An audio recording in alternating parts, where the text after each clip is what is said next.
President Putin has had to contend with an attack on a Russian Navy ship, which Ukraine says it carried out using an unmanned sea drone, which was carrying nearly half a ton of explosives.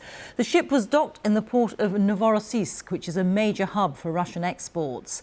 A video released by the Ukrainian security services appears to show such a weapon hitting the side of a Russian naval vessel. From Kyiv, our Ukraine correspondent James Waterhouse reports.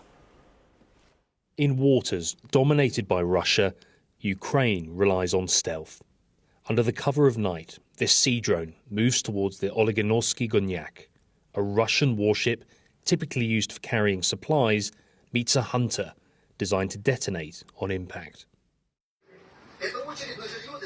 Under the light of the next day, the vessel appears to be badly damaged, leaning to the side while being towed to shore. Novorossiysk is a major Russian export hub for oil and grain. Ukraine has claimed responsibility. It tends to when it comes to sea drone assaults on the Black Sea. As with the recent damage to the Kerch Bridge connecting occupied Crimea to mainland Russia. It's also been a fortnight where Ukrainian ports have been pummeled by Russian missiles. Ukraine hopes attacks like these will make Russia think twice about flexing its muscles on the Black Sea. It's clearly trying to hit back where it can in the face of relentless missile attacks. Kyiv's allies have long been worried about this war spilling over. So what do they make of these attacks further afield? According to one presidential advisor, Ukraine's need to take the fight to Russia outweighs any other concern. It is clear that it is impossible to win the war if you are not actively attacking. You can't just watch it happen. We are at war. Our partners have already realised it is not just a small conflict. War is war. It is necessary to destroy the capabilities of the other side.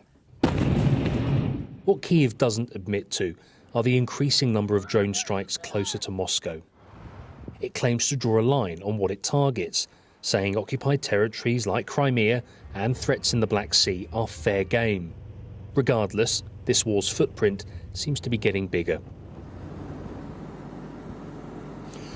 And whether you are Ukraine or Russia in this war, your actions have a political and military dimension. So if you look at what's happening in Novorossiysk, if Ukraine continues to successfully mount such attacks, then they could well frustrate supply lines. They could force Russia's Black Sea naval fleet to make manoeuvres it wasn't planning to. It might make it think twice about launching relentless missiles across Ukraine. And if that happens, then political pressure can be applied on Moscow as it continues to try and justify what it's doing. And there's another dimension we need to think about. Tomorrow in Saudi Arabia, there is a peace summit involving more than 40 countries without Russia, where they will try to agree the principles of a future peace deal.